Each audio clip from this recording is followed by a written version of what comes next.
Melanie, can you hear us there? In Las Vegas? No, because she's still talking. Do we have communication in Las Vegas? Yeah. They don't appear to be acknowledging. Yolanda. Oh, here they go. They got it. Oh, Hi, Governor. We can hear you. All right. Are we ready to proceed?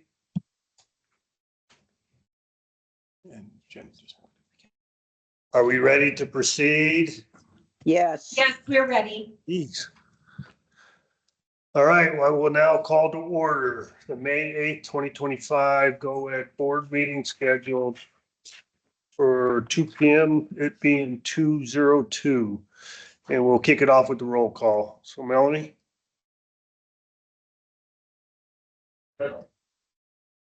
Once. Okay, thank you. Sorry, Governor.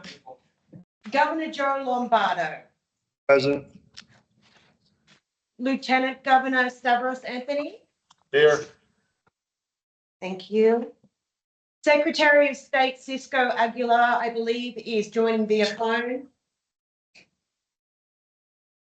Secretary of State, are you on the line? Okay, I'll come back to him. Dr. Weldon Havens. Present.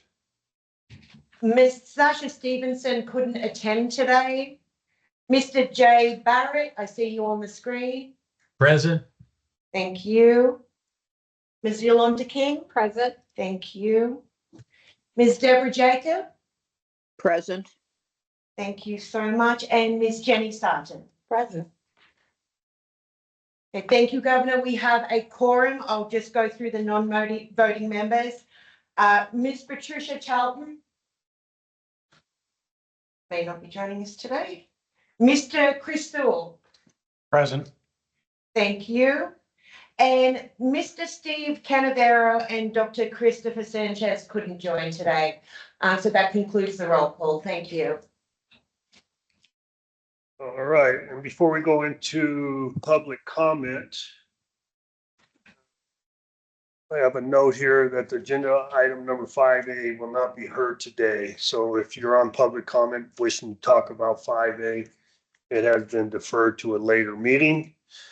And we'll move to the first opportunity of public comment. Please limit your comments to 3 minutes. Persons wishing to provide public comment remotely may access the meeting by telephone or through the Teams link posted on the agenda.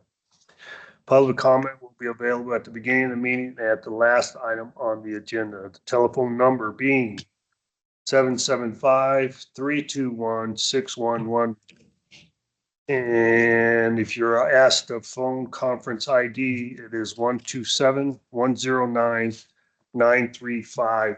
Do we have any public comment there in Las Vegas? No, Governor.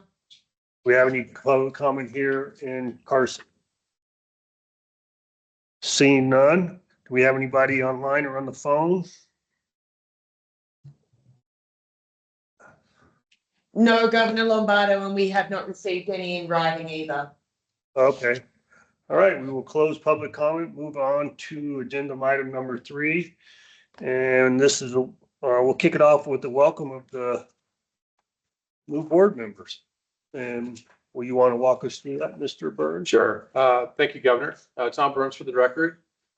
We are pleased to welcome Jenny Sartan from Pahrump, the leader of the Pahrump Valley Chamber of Commerce. Jenny, can you raise your hand? There you go. So happy to have board member Sartan on a board. We want to thank Ray Speck. Mr. Speck, as you know, provided outstanding service to the state of Nevada over his tenure on our board, and our state is better off for his service. Absolutely. And then I understand Steve Canavero is not available. Was he not present on the roll call? He was not. No, Governor. So he already screwed up his first meeting? Something about being overlooked. All right, so we'll move on to agenda item number 4, approval of the February 6, 2025 board meeting minutes. Do we have any questions or concern reference to meeting minutes? If not, I will entertain a motion for approval. I approve. Second from Barrett, approval of the minutes. All right, our first was the Lieutenant Governor. We have a motion for approval. All those in favor signify by saying aye. Aye. Any against nay? Any against nay? Hearing none, motion passes. We will close item number 4, move on to agenda item number 5. The abatement applications for board approval. And we will kick it off minus 5A. Yep. So the balance are all director approvals. All right, so we don't have any for applications for board approval, right? Correct? All right. I will get squared away here at some point in my life. And then we will close agenda item number 5, move to agenda item number 6. And we'll introduce applications for director approval portion of the agenda. Director Burns. Thank you, Governor and board members. Tom Burns for the record. Our first agenda item here today is Cipex International Nevada. Cipex International is a builder of bleachers. Formerly in Northern California, has moved over, and the owners are here. They are a walking billboard for why they do business in Nevada. So I've given them unlimited amount of time to speak as long as they stay on topic. So with that, we'd like to bring them forward. Heather, do you want to take this one here? I'll do an introduction. Yeah, please. Thank you. Hey, Heather. Hi, good afternoon. My name is Heather Gross, and I'm representing EDON today, and happy to address our governor and the GOED Board of Directors to introduce Cipex International. And I'd like to introduce them and bring them up to the. Can you come forward, please? You can come on. Cipex International is a pioneer in modular staging and truss design. Cipex International signature brand, IntelliStage, continues to lead the market with innovative product offerings for state-of-the-art stage equipment demands, including its trademark design for quick lock systems to ensure safe, secure systems. Cipex International acquired a 5-acre site in the Tri-Center in Story County to build an 80,000 square foot facility. The company will be investing almost $15 million in capital equipment in the first 5 years and hire at least 10 employees. The first 2 years of job creation will offer an average wage of $44.50. Mike Baruto, here today, the founder of Cipex International, first came to the United States from Poland in 1980 and started the company in 1982. The company sells products and operates worldwide. This expansion of the company to introduce new products to their distribution network worldwide. Parker Smythe, the general manager and operations, is also here to describe the project and answer any questions the board may have. Thank you. Go ahead, Park. Well, I came from Poland in 81. Please identify yourself first. Mike Kirudo. Oh, I thought Parker was. Did you say Parker's? Oh, Parker and Mike. Parker, Oh, yes. okay. 2 of us. All right, go ahead. Well, I came, as Heather mentioned, I came from Poland in 1981 and started company in 82. To start with, we were representing different American manufacturers and exporting products of American products to over 50 countries worldwide. Then next step was in 2007, I created a line of the cases for musicians and DJs under the brand name of Rod Ready. And the breakthrough came for us when Guitar Center took over our line and started to manufacture. So it helped us a lot. What happened? The technology evolved and everything started to be much smaller than it used to be. So when the DJs were needing 3 cases, 2 for turntables and 1 for the mixers, then they started to mix everything on their cell phones. So this business was starting to evaporate for us. So in 2012, we started to invent the modular staging. Right now, we have 8 different lines of modular staging, which we sell all over the United States. Our current location is still in California, in Santa Fe Springs. I escaped California myself 4 years ago and moved to Verdi. And now is the time to move the company. So in 23, we bought the 5.5 acres in Reno Tahoe Industrial Center and started to build the 82,000 square feet warehouse. Frankly, it's amazing that we are able to do it in 10 months. It would never happen in California. So Hold on. Can you repeat that? it will never happen in California. It's amazing, you know. I mean, we are so pleased. So we're moving company, we're finishing touches, everything will be ready by end of May. And, you know, in June, July, we're moving the company here. The next subject is that we made a decision to start manufacturing here as well. So I formed a new company, which will be dedicated to manufacturing. So we started to buy some equipment already, and I do believe that we can start manufacturing in November this year. Same product? Staging? Yes, we'll be evolving more different, you know, systems, because all of them is kind of like a systems. Thus, stages we sell to conference rooms in hotels, churches, schools, exhibition halls, things like this. So that's our story. Well, thank you. Do we have any questions of either Mike or Parker by any board members? No Deborah- questions, Governor. Deborah, is that a real background? That's fake. What do you mean by real?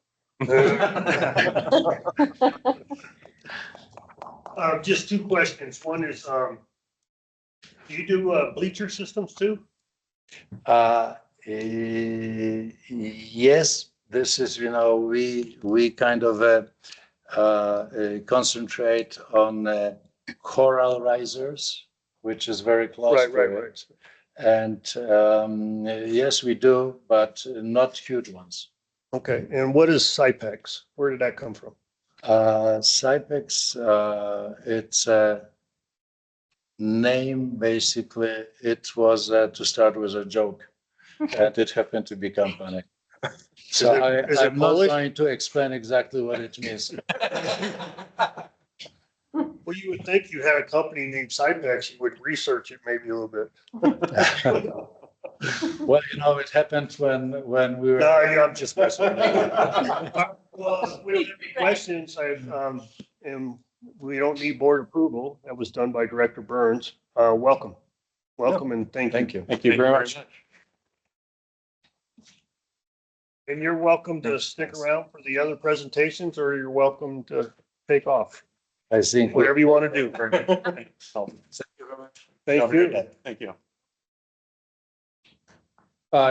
Governor Tom Burns, for the record, Governor and board members, the next item up for introduction is Dealer Tire Holding, business as Dealer Tire LLC. And we have Heather Brown from NBBGEI here to make an introduction. Thank you so much. Today, the Heathers are presenting to you today, so I'm happy to be part of that team.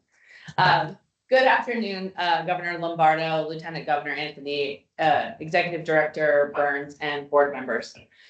For the record, my name is Heather Brown. I'm an SVP at the Las Vegas Global Economic Alliance. I'd like to introduce to you Dealer Tires. Present with me today is their Director of Supply Chain Solutions, Jerry Holman. Dealer Tire is requesting the sales and use tax abatement, modified business tax, and personal property tax abatement package. Dealer Tire will have a capital investment of $2.3 million. They will create 18 new jobs within the first 24 months of operation at an average wage of $35.56 an hour. Dealer Tire also offers a comprehensive benefits package to all their employees. Dealer Tire meets and exceeds the statutory requirements and has the full support of NBBGEI here in the South. A quick overview, Dealer Tire is an automotive tire distribution and fulfillment company focused on dealership networks and is now transitioning from the logistics support model to establish a dealer tire operated facility right here in Las Vegas, servicing the Western states.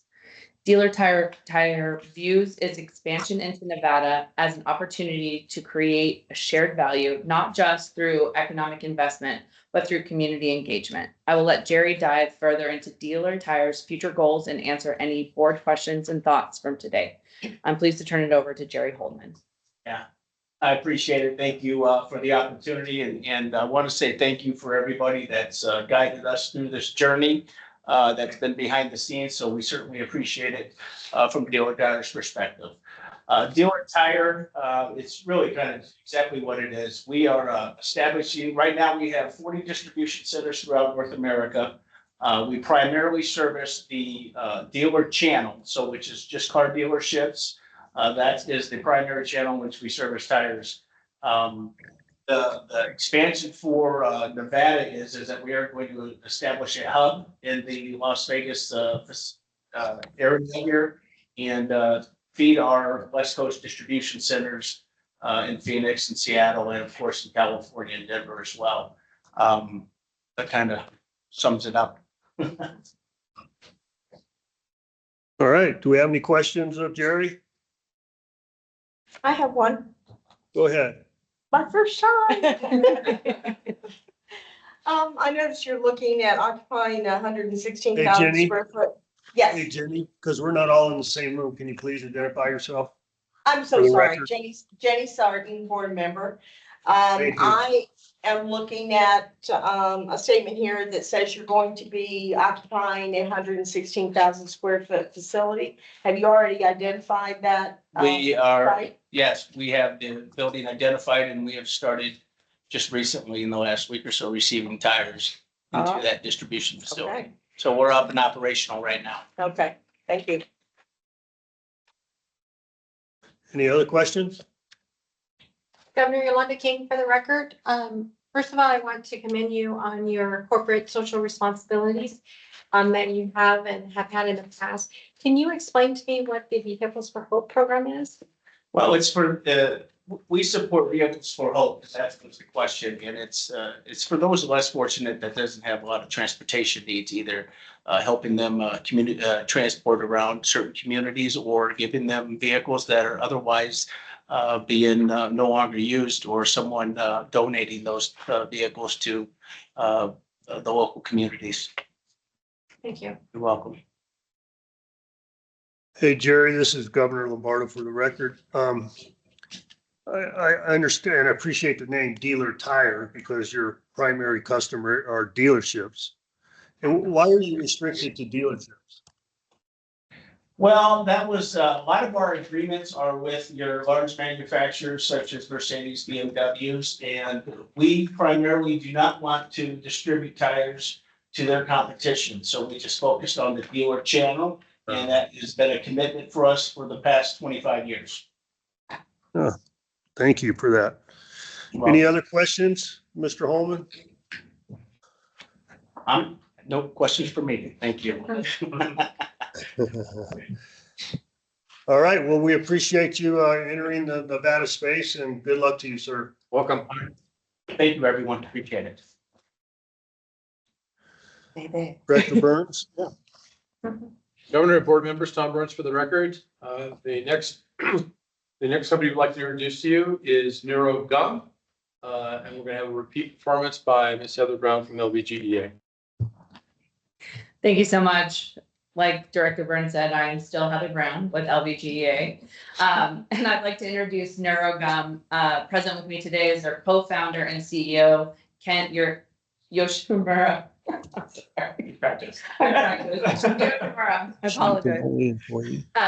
NeuroGum is requesting the expansion, sales and use tax abatement and modified business tax abatement package. NeuroGum will have a capital equipment investment of $295,000. They will create 32 new jobs within the next 24 months at an average wage of $40.38. NeuroGum also offers a comprehensive benefits package to all their employees.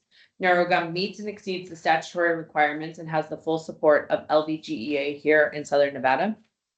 A quick overview: NeuroGum produces functional chewing gum and mints with clean, science-backed ingredients to support mental focus and energy. NeuroGum is in all 50 states, and they're expanding their distribution operations right here in Southern Nevada. NeuroGum has already made major strides in building community relations with Startup Vegas, NBBGEI, UNLV College of Hospitality. I will let Kent drive further into NeuroGum's future goals and answer any board questions and thoughts. I'm pleased to turn it over to Kent Yoshimura. Hi, everyone. Excited to be here. Ken Yoshimura again. We're trading, as Heather mentioned, the new generation of governments, reinventing a category that hasn't been innovated on in a long time, trying to make supplements more accessible and approachable. We're the fastest growing energy supplement within convenience, naturals, and the multi-outlet space. We're mentioned on by many celebrities. We work with Steve Aoki, who's a Vegas local peer, very closely. Joe Rogan, who we work with, however you think about him, is a big advocate for us. And we continue to grow. Just coming from, I guess, F1 Miami sponsoring one of the F1 drivers. And as we continue to grow and expand our brand, we're hoping to make our place here in Vegas even stronger and tighter. We continue to hire from UNLV. We just hired someone last week from there. And we currently have a 12,000 square foot distribution space, but we're hoping to expand pretty quickly because we're outgrowing it at that same rate. So again, thanks for having me. Hey, Ken, Governor Lombardo for the record. I missed what you said right at the end. You have 12,000 square feet distribution and you're looking to expand into what?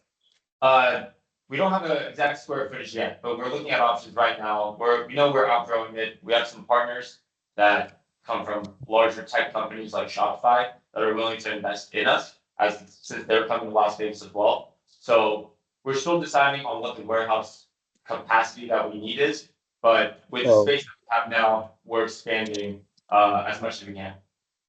Where do you currently manufacture?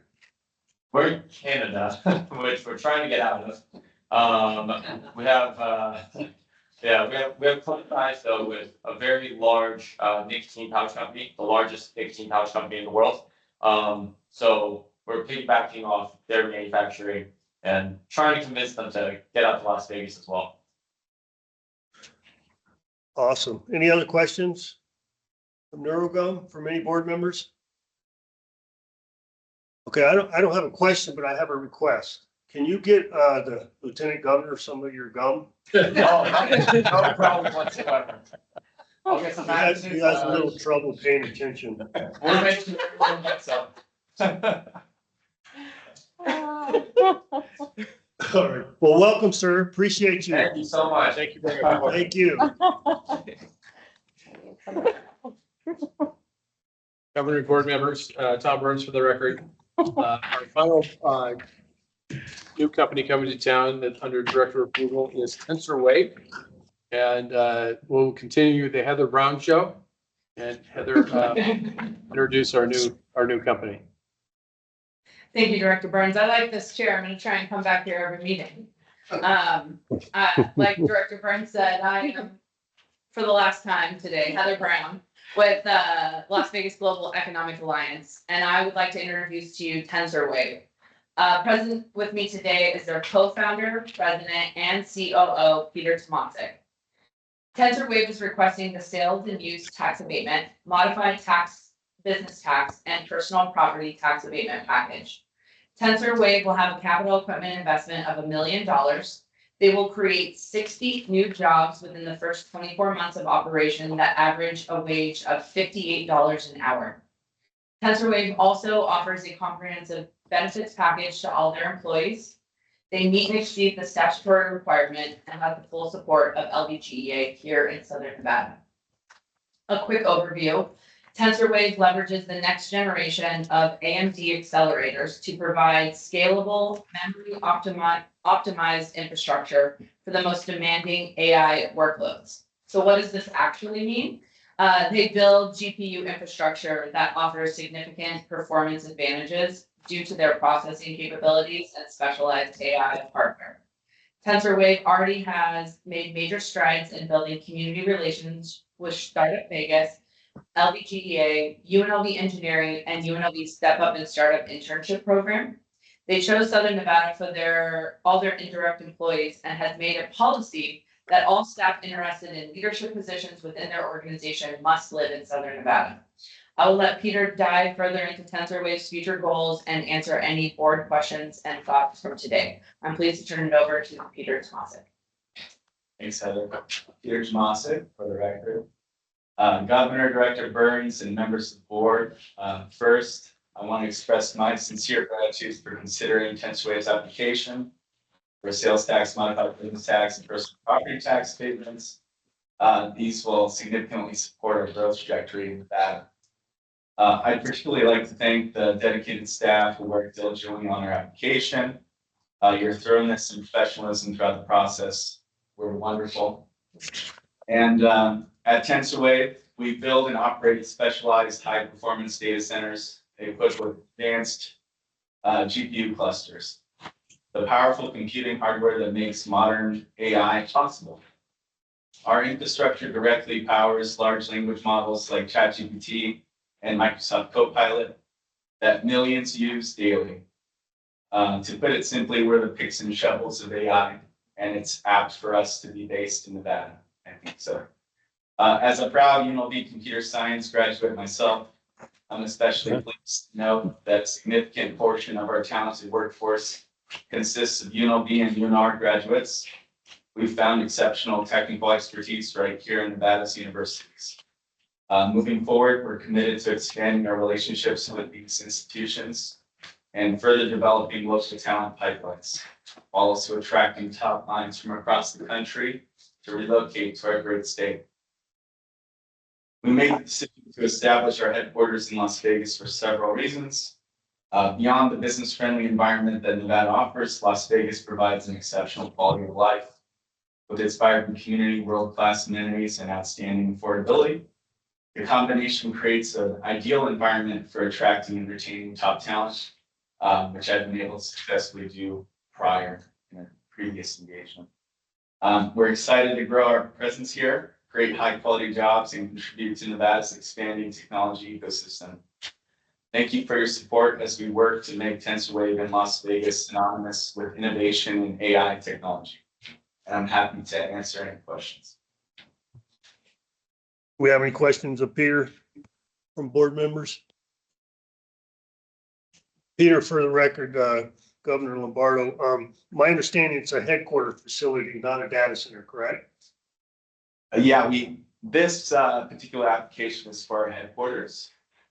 We will be coming back for a data center abatement in the future, but we have other facilities across the United States for those purposes right now. So what's the primary functionality of the employees in this facility? Is it sales or? No, it spans the gambit. Strategic employees, C-level employees, recruiting, operations, DC techs that are supporting the ones that are on the ground. Basically, as diversified as you can get. All right, awesome. Any questions? Yes, Governor Havens, for the record. Go ahead, sir. How long have you been in business? We have been in business since December of 2023. TensorWave has been in business? Yes. Yeah, oh, okay. And where are you established now? Here. Here. Okay, so this is just to establish a headquarters. Yes. Okay, thank you. Yeah. Question. So Pete, go ahead. So sorry, Jenny Sarton for the record. Will this facility also include research and development? Yes. Okay, thank you. So for the record, Peter, one is I really appreciate the fact that you're a UNLV graduate. Go Rebels. I know we're in Reno, but I can cheerlead for my alma mater. We'll allow it, Governor. In fact, I'll encourage it. Yeah, me too.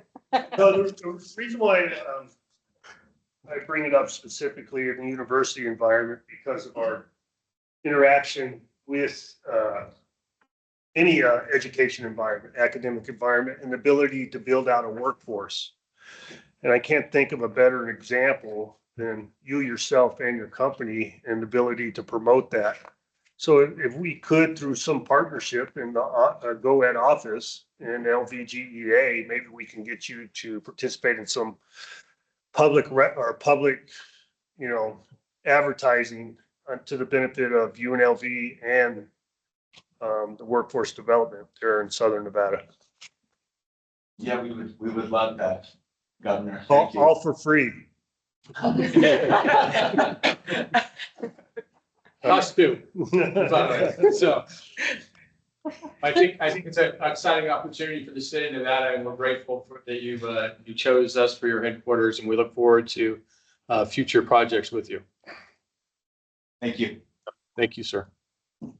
Thank you. Well, that is the conclusion of your item number. Is that correct? That's correct. Okay. Thank you again. All right, everybody that participated on that item, good job on everything that goes along with it. And Heather, are you still there? I am still here. Are you the only employee in that office? I am the loudest employee in that office. Okay. I'm the only employee in that office. I would argue you might hold that distinction in a lot of places. But I'm happy to represent LVGEA. All right, we're going to move on to agenda item number 7, Nevada Battleborn Growth Escalator, nonprofit appointment, reappointment of directors. And will that be handled by you, Mr. Burns? It will be, Governor. Governor, board members, thank you for your time. Nevada Battleborn Growth is the operating entity that distributes funds through the SSBCI, State Small Business Growth Initiative.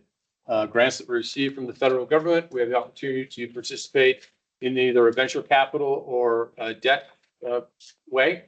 And that board is reports to GOED. And today we have 4 board members we're looking for approval on. 3 are being reappointed. 1 would be a new appointment. The 3 that are looking for reappointment is Ms. Kendra Follet. Ms. Follet is an attorney here that deals in business transactions. As Mr. Alan Scalar, who is an attorney in Las Vegas, is also a prominent business attorney in Las Vegas. And then finally, Jerry Merritt, who is with Bank of Nevada and has been an executive in their lending portfolio for a long time. And then finally, a new appointment would be Ms. Alicia McClellan. Ms. McClellan is the senior partner, regional partner for Clifton Larson Allen. She's based in Las Vegas, but handles all of the internet offices for Clifton Larson Allen, and is really a fine appointment. So I'm open to any questions that you may have regarding the reappointment or appointment of Ms. McClellan. Do we have any questions of Director Burns? If not, I'll entertain a motion for approval of the appointment and reappointment of the directors.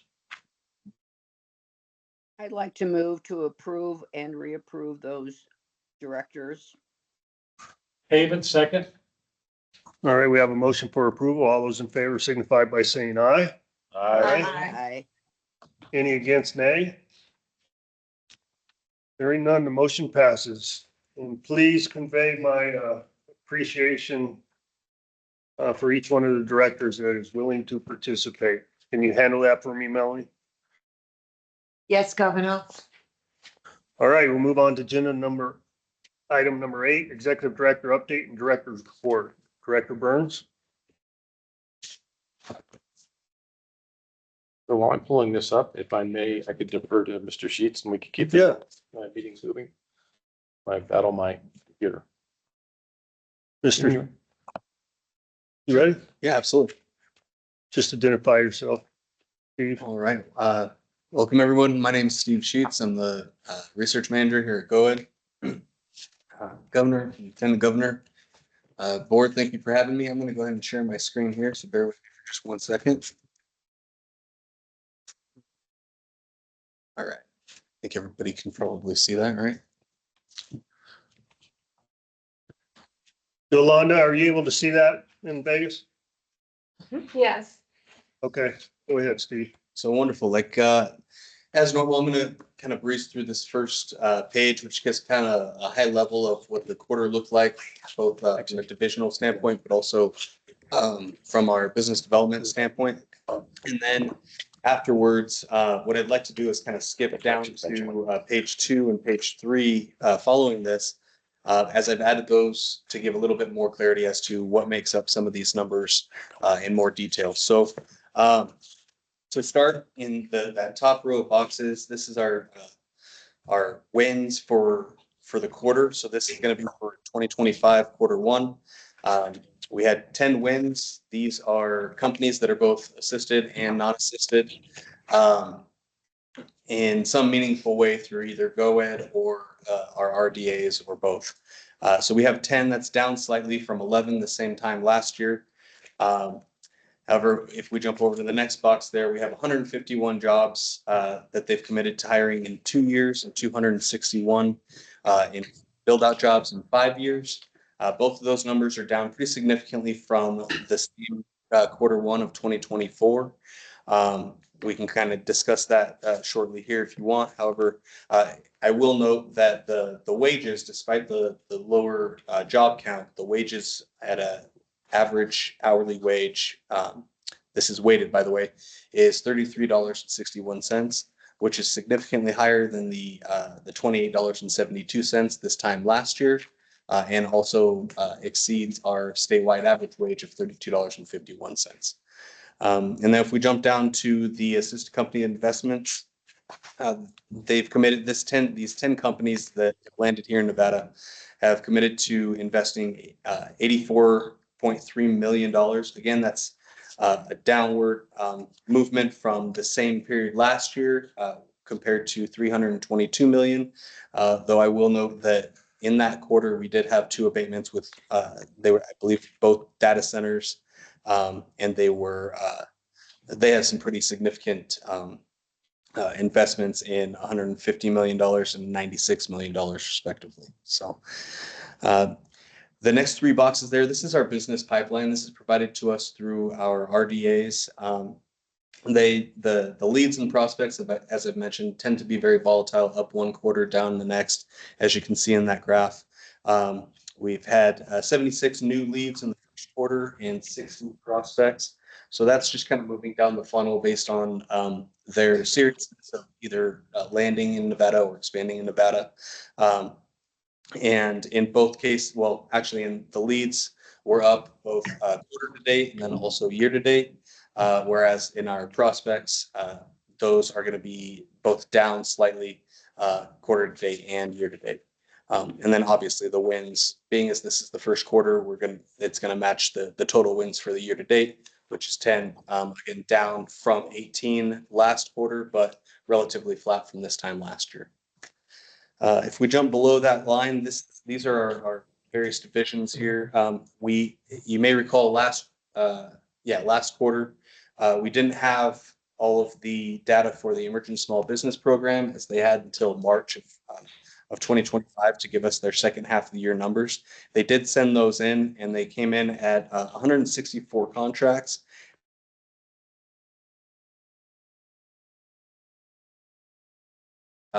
Emerging small businesses get government contracts, and so those average contracts landed about $48,000 per contract. The Rural Community Development Block Grant doing great things. However, that tends to be an annual number, so I'm going to breeze over that. But the Apex Accelerated Program, similar in some regards to the Emerging Small Business Program, they're focused on helping companies get government contracts. But if you talk to the Director Jones, she'll give you the details as to how those two programs differ. But in this case, for the quarter, they had 295 contracts of their companies, and then 35.9, almost $36 million, which averages out to about $121,000 per contract. And then lastly, the film office, they had 74 productions. Some of them consist of 2 feature films, 4 TV series, and 2 documentaries. And they assisted 315 productions, which is an increase from last quarter. I will say that their projected revenue for year to date is 55 million. So we're 3 quarters into the fiscal year. And that $55 million is roughly about the entire year of 2024 fiscal year. So we have a whole quarter ahead of us, and we're poised to surpass that. I can stop here if you have any questions. Otherwise, I can move on to those pages I mentioned. Do we have any questions of Mr. Sheets' metrics report? Deborah Jacobs for the record. Go ahead, Deborah. I'm not going to sugarcoat this. I'm disappointed in the performance. And I would say to you the same thing I would say to my executive team if I saw these kinds of numbers. I would say, what are we going to do to turn this around?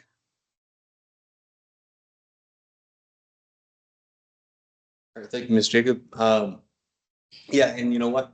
I'm not oblivious to the fact that these are pretty dismal numbers as well. However, I will say, in the discussions that I have with both internally and externally, for instance, monthly I do host a small economic forum where we bring some of the state economists together and we kind of hash out what we're seeing in our respective realms.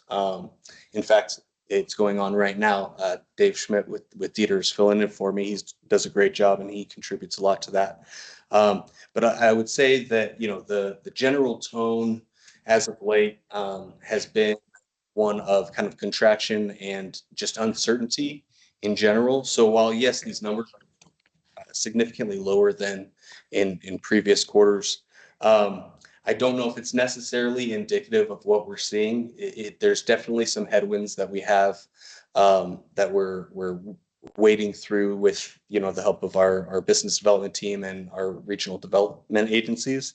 But one of the things that my predecessor Bob Potts actually liked to say was, right now, after several years of seeing an upward trajectory and just everything's good and hunky-dory and everybody's happy, we find ourselves in an environment where we're kind of driving through some fog right now, and it's time to kind of put both hands on the wheel, peek up, and kind of look around at things. And that's exactly what we're doing. That's kind of the purpose behind our economic or economist call, as we call it, to kind of suss out, okay, what are we in a different environment? Do we need to pivot, or is this, maybe an environment where we find ourselves where the economy is behaving according to administrative rule and not following traditional economic factors? Does that make sense? So I agree with you. These numbers are poor at best, but I don't know yet if this is truly indicative of what we're going to see going forward. But I would want to say it noted, and we're definitely working our best to see what we have to do to adjust. Governor may address the question. Go ahead. Yeah. Yeah. Thank you, Ms. Jacobs. This is Tom Burns for the record. I will say Mr. Sheets did a fine job of answering the question. He's here to deliver the news. He didn't make the news. So I appreciate the fact that his articulate response. I will say that some of the things are just indicative of the marketplace that we're in right now. And I don't want to make excuses, but 6 weeks ago, we had 5 companies that were going to be up for board approval on this agenda. And 4 of them backed out because of the uncertainty of the marketplace, given the tariffs and other things going on geopolitically. And so some of what we're dealing with is we're not in a spot for lack of effort or lack of thought or lack of moving forward, but we are in a very dynamic, fluid situation. And that's can't be an excuse forever. I recognize that. but we are in some pretty dynamic times. None of those companies that retracted their applications has said they're not coming to Nevada. They said they're not coming here now until there's some clarity in the marketplace and until we find some certainty as to what's going on. Deborah Jacob for the record. Tom, I agree with you, and I would never, ever kill the messenger. I never have in my career, and I never will. Very good. But I would suggest this. I've not been on the board for a very long time. Matter of fact, I've been on for a very short time. But it appears to me that on some of these data points, particularly when it comes to the jobs and a lot of the data that was provided by companies that that the board gave abatements to and incentives to, they may have overreached when they provided their information to us. That's just a thought. Sure. I Tom would, Burns? Go I ahead. would, I'm sorry. I would suggest that we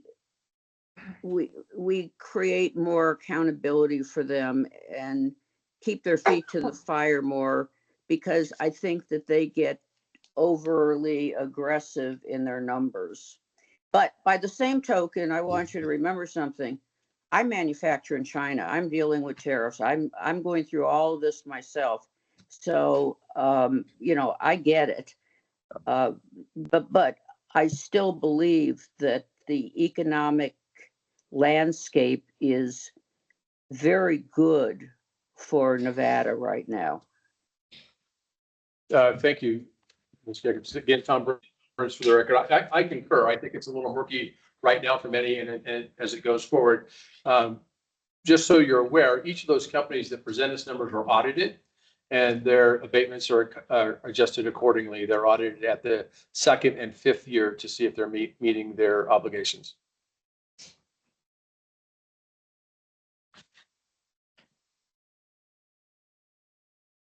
All right. Any other questions Thank you. or comments? Okay. just Governor for- Jay Barrett. Just Go Jay ahead, Barrett. Jay. Yeah, I'd like to just maybe out of order, but the ice has been broken on the topic. We've worked real hard over the life of GOED, and Governor, you've continued that charge to broaden our exposure internationally. And so when we look at that, and then we look at the base goal being of producing jobs that export product outside of Nevada, perhaps Director Burns, if you need support or approval or any ideas about what do we do to assist the existing businesses in their businesses to couple up with the national agenda on imposing the tariffs. I think I know for one, I support that wholeheartedly. So relationships on the international level are frayed, and especially with Mexico and Canada, and whatever we can do to put forth the message that we wish to work with them, I support that. And then also the comment I made about existing businesses in Nevada. Let's not forget what they're doing to export. And is there something, a variation on our theme of bringing in companies that would be exporting out products and services? Whatever we can do to help the existing companies, I would support. Just thinking free thoughts along the line of us dealing with this every day. Back to you, Director Burns. Thank you, Mr. Barrett. Are you going to respond? Yeah, this is going to come up in my board report. Over the summer, we will be updating the state plan.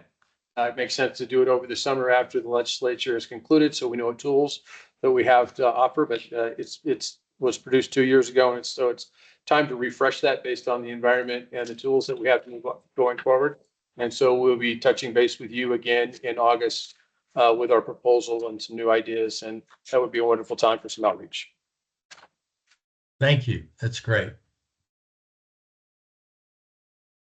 All right, Mr. Sheets, are you done with the metrics? Actually, I wanted to just kind of touch on 2 pages that I've added since our last board meeting. I know that we've had some commentary with some desire for a little bit more detail with regards to what makes up those numbers on the front page. I see this as kind of an iterative process. So if there are certain metrics that you find useful or desirable, by all means, I'm open to consider those. These are just two items that I've added that I think provide a little bit of clarity as to what our RDAs are seeing, and this is what they reported to me on a quarterly basis. So that's not just numbers, but maybe also some narrative behind it as well. So as you'll notice here on the screen on page 2, I've broken out the quarterly wins, so that it's going to make up those 10 wins that I mentioned on page 1. However, it breaks it out by the industries that are primarily focused on our target sectors. As you'll notice, the 10 companies that landed here, 4 of them being information technology companies, 1 of which being logistics and operations, and 3 in manufacturing. Those tend to make up the bulk of our target industries that we've been attracting to Nevada, and in large part in the same concentration that you would probably expect. I will say that we are starting to see information technology take center stage. A lot of data centers, a lot of tech companies are looking our way. So, we'll keep track of that. That's why I've included both the quarterly, but then also the year to date, so we can kind of see if there's movement there. And then below that, I've also included our quarterly site visits. Now, and these are companies, by the time that they've made it through our pipeline to the point where they've actually invested the money to come all the way to Nevada and meet with our partners, meet with our regional development authorities, meet with our universities. They're pretty serious about landing here. We're on a short list of, a handful of other states. And I just kind of wanted to bring some highlights to the table here. I'll start with, kind of concentrating rather than reading each bullet point. The urban areas in the north, getting a lot of interest from manufacturing companies. For instance, we had a cardboard manufacturer / packaging company that's looking at Northern Nevada. We have another industrial manufacturer that could, mean potentially 1,000 to 2,000 jobs in the Reno area, as well as renewable energy and logistics companies are looking there. In the south, our international efforts are have continued to pay off as we hosted a Swedish company that looks like they have their heart set on Clark County, as well as a pharmaceutical company that came and met with the university to discuss workforce needs and commercial real estate folks to kind of narrow in on some suitable sites for them and stuff. So that's looking promising. But aside from just our urban areas, I also think that we've got some pretty good traction going in our rurals. For instance, we have 1 large logistics company that's looking out at Trick. We have another propane tank company that's looking at the city of Wells or Carlin. They're kind of finalizing their site selection now. That should be a great win for them. We also, Churchill actually had a pretty decent quarter this year in hosting a battery recycler that's looking to expand their operation into Churchill County, and then also a solar company and technology company looking to I don't know if it's an expansion or a start, but they're looking at about a 1,500 acre facility in Churchill County as well. So they're definitely have some interest. It's just, where are they going to land? And to Tom's earlier point, are they going to land soon? Sometimes these tend to kind of draw out, especially as certain uncertainty comes into the market. And then if I can jump to page 3, I've added a list of lost prospects. Now, this is meant primarily to kind of gauge, okay, well, if they don't end up landing here, what's the reason for you? And as you can imagine, we don't know sometimes it's difficult to gather this information. If they ghost us or if they decide, to not return our phone calls, they have no obligation to inform us as to what made their decision one way or the other. However, that we do make an effort. The RDAs are really good about following up, and in some cases, some of the main themes that we're seeing. Again, I'm not going to go through every bullet point. A lot of the things that we're seeing is, lack of suitable shovel-ready sites. And even sometimes when there are suitable sites, maybe they're bumping into difficulties with, dealing with some of the local government permitting and zoning issues and things like that. Sometimes it's not totally dead in the water, as you mentioned. Sometimes it's a not right now. Sometimes they're just kind of delaying until they see how the economic environment plays out, and there's a little bit more certainty before they invest, millions upon millions of dollars. Another factor that tends to be of consideration is the workforce. If you look at the Site Selector magazine, they do a survey every year, and it's always like right at the top is the workforce is like their main consideration. Now, that doesn't necessarily mean that Nevada's lacking in workforce across the board, but they may be lacking a very specific niche within a certain occupation that they're looking for that's ready to go. We do have some very diligent, hardworking people through Elaine with our WIN program, Natalie with NSHE, who are developing these programs and trying to be as proactive as possible to get ahead of this so that workforce becomes less and less of a hurdle to overcome. However, that's always going to be a consideration. And in this quarter specifically, we have lost a company or two just due to lack of ready workforce. Sometimes they want to move here and just be able to plug and play, and sometimes it takes time to build up the runway for having those folks available. And while not specifically listed here, I do want to mention that anecdotally, I have had several conversations that have pointed directly to paid family medical leave as a large consideration in their decision to either stay put where they're at or choose a different location. That's a lot of words. So I'm going to go ahead and stop here. And if you have any questions, I'd be happy to field those. Any other questions, Mr. Sheets? Governor Jay Barrett, just a comment. I think this year-to-date report is excellent information, and I think historically would be helpful to see it on a cumulative basis. And then did you change the page? You said you were talking about page 3. I didn't see page 3 come up. So I don't know what that report was. I apologize. Okay. That's just narrative then. Exactly. Okay. Yeah. But the information you provided on reasons for losing or shadowing, ghosting, very helpful too. Thank you. Thank you for your input. All right. With that said, we will close agenda item number 9. And we're going to continue down the agenda with modifications and move to item number 10 and present the unemployment rate update. And then subsequently, at the conclusion of 10, we'll go back to 8 and direct the burn. Go ahead, Mr. Sheets.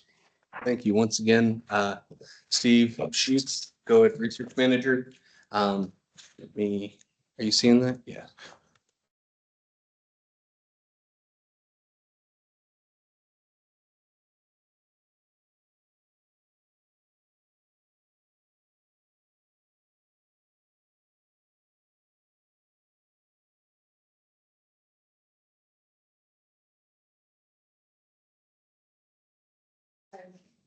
Oh, I think you pressed. Oh, go ahead. I apologize. So as you may know, in our statute, it states that, at the county level, if they raise above the 7% unemployment rate, then there's going to be modifications to the abatement process, where in that effect, in order to qualify for a full abatement, if a company were to land in that county, they would still have to uphold the jobs requirement. They would still have to uphold the investment criteria. However, when it comes to the average wage, there's a reduction there. So in order to qualify for a full abatement, they would have to earn 85% of the state average wage, which at this time would be $27.63. And then in order to qualify for a partial abatement, they would have to satisfy 70% of the statewide average wage, which at this point would be $22.76. As you'll notice, based on what's on the screen here, we have had 3 counties, Esmeralda, Mineral, and Nye, that have all exceeded that percentage. I reached out to my friend Dave over at Dieter and tried to get some clarity on that. And the explanation for this, especially as it pertains to the rurals, is the BLS on an annual basis makes revisions, and they benchmark to the QCW. That's a lot of jargon to say that though those adjustments have caused these rates to exceed that 7%. So you can see there's some pretty large swings from December to March, and that's largely in case of just the revisions. However, those are in fact the rates that are determined, and as a result, if a company wanted to land in Goldfield or Hawthorne or Pahrump, they would satisfy full abatements at 85% of the wage or 70% for partial abatements. Thank you. Any questions of Mr. Sheets on the unemployment rate? All right, hearing none, we will close agenda item number 10 and move back to agenda item number 8 and present presentation by the executive director on the director's report. Very good. Thank you, Governor. Board members, conference for the record.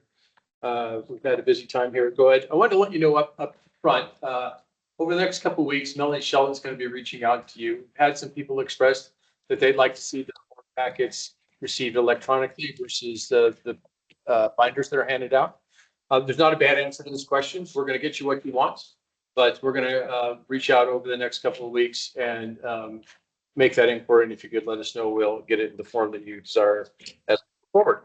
So to date, there have been 8 abated applications for direct board approval, and currently GOED Business Development has 10 active RSIs in various stages of selection.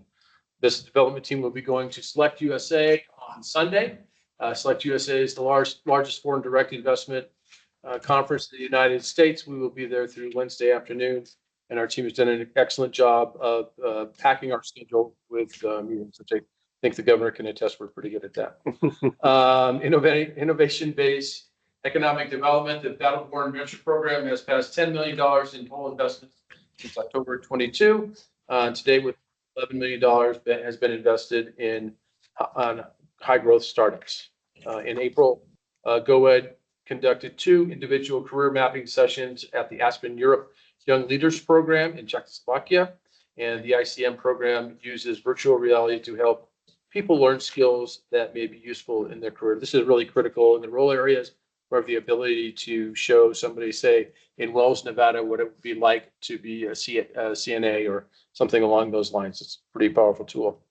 In healthcare, GOED is working with the city of Las Vegas, the College of Southern Nevada, to develop medical education and training in the medical district, and will provide entry-level training in a variety of healthcare positions in demand throughout the state. GOED is also working with the UNLV Medical Center and the UNLV Academic Center. Main Street USA has added 3 organizations: the Riverwalk in Reno, the Reno Brewery District, and Wells Avenue. That makes a total of 27 Main Street organizations representing 32 communities.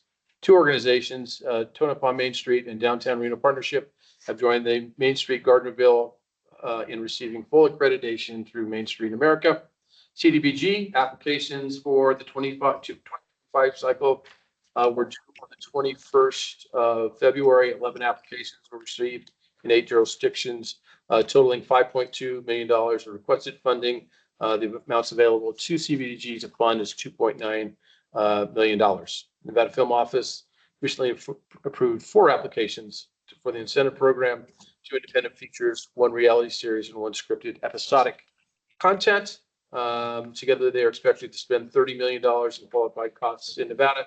And you may have noted that the best picture of the year was actually an incentivized picture from the Nevada Film Office. So it's a good day for us. Legislative updates. We have an inland port bill. What was that? Honora? Huh? Honora? Oh, it was? Yep. Don't know what it's about. Neither do I. Okay. No. Yep. Inland Port Bill, A462. Madeline, did you see that movie? I sure did, and the lead actress won Best Actress, so she was wearing costume Dior. It was good. Oh, was it about a Russian mobster? Yes. Oh, real good. We don't get to pick the scripts. Assembly member Shay Bacchus is sponsoring AB 462, which provides language around the Inland Port Authority. Currently, we have the ability to set up inland ports. We just don't have the ability to pay for them. And so this would at least put into law the structure that will allow, and it would be a self-funding type of, it would be a TIF, which has been quite the story going on in Northern Nevada, but it would be the taxes from within the inland port that would support the infrastructure of that inland port under that bill. Finally, the governor's economic bill, SB 461, introduced on April 30th, and you should have received 1 pagers on that, as well as a copy of the bill, also highlighting the part of the bill that would give the board discretion as for its votes. It has been a year-long work with the governor's office, our regional development authorities, industry experts. GOED, I'm very proud of our team, specifically Stephen Woods and Doreen Stoneberger for their work on that, and other stakeholders. Bill accomplishes, several objectives that we believe are important to enhance the economic outcome of our state. And Governor, that concludes my report. You open questions. We have any questions of Mr. Burns? Yes, Governor Havens, for the record. Can Go, you give us? Doctor. Yep, thank you. Can you give us an update on SB 78? I understand there's been a couple amendments proposed. I'm not sure what's been accepted or what the status is currently. Go ahead, Madeline. So, Identify yourself. Madeline Armstrong in the governor's office for the record. So that's our Department of Business and Industry. That's their boards and commissions bill. This is the big reform bill. There's currently an amendment they're working on the bill that will take out advisory boards and several licensing board categories. So the bill will be reducing significantly. It's still in ways, I believe. So we're working on, or pardon me, it's still in finance. So we're working on getting that out. But the bill is still alive at this point. And the director and his team continue to gather input from boards and commissions as that process moves forward. Okay, is that available as an exhibit on Dallas or not yet? I can double check that for you right now, just a moment. We'll get an answer for you, Doc. All right, thank you. All right, if there are no other comments or questions, we will move on to agenda item number 11, and that's the opportunity for board members to make any and all comments. Do we have any board members wishing to make a comment? All right, here you go. Jenny Sarton for the record. Governor, Lieutenant Governor, and members of the board, I just want to say thank you for the opportunity to be able to serve on this board. I'm very fortunate to be able to interact with such distinguished individuals, and I look forward to the opportunity to work with all of you. That's it. Thank you for your comments. All right, we'll close agenda item number 11, move on to governor's comments under agenda item number 12. And I have 2. One is, Ms. Sarton, can you do anything about the unemployment rate in Nye County? Why are you opening that can of worms? I'm sorry that I put you on the spot. We'll move on to the next question. What do you want to know about Nye County, sir? And Ms. Jacobs, I don't know if you were familiar with your background, but you have a forest fire occurring behind you. No. Yes, I knew But that. I'm learning. I'm glad Is you this, noticed. is this called baptism by fire? Yes. Yes. At the next meeting, you'll see the real continental divide. There you go. Well, I've lived in Nevada for 35 years, and I've lived up north for 3 years up in the Reno Tahoe area. Most of my time in Nevada has been in the Clark County area, and now officially moved to Quorum 3 years ago. I commuted for the first 3 years. I'm very familiar with the divide. All right, I don't have any general comments for the group today, other than I appreciate GOED and all the efforts they're making to tread the water, I guess, through the current economic situation. But what I've said publicly is make sure that we have patience. And we tend to get through the good times and the hard times as a battleborn in Nevada. And I would recommend Jeremy Aguayo wrote an op-ed recently in the RJ. I believe it was 2 weeks ago on the Sunday edition. He did a little tongue in cheek in our economic situation, but it made references to several different movies. But he gave us the history of Nevada's economy and how we are able to get through the tough times more actually better than most jurisdictions. So if you have the opportunity to look that up, I would recommend it. And then we will move on to agenda item number 13, our second opportunity for public comment. Do we have any public comment there in Las Vegas? No, Governor. Do we have any here in Carson City? Okay. Alex, you two want to say anything? No? All right.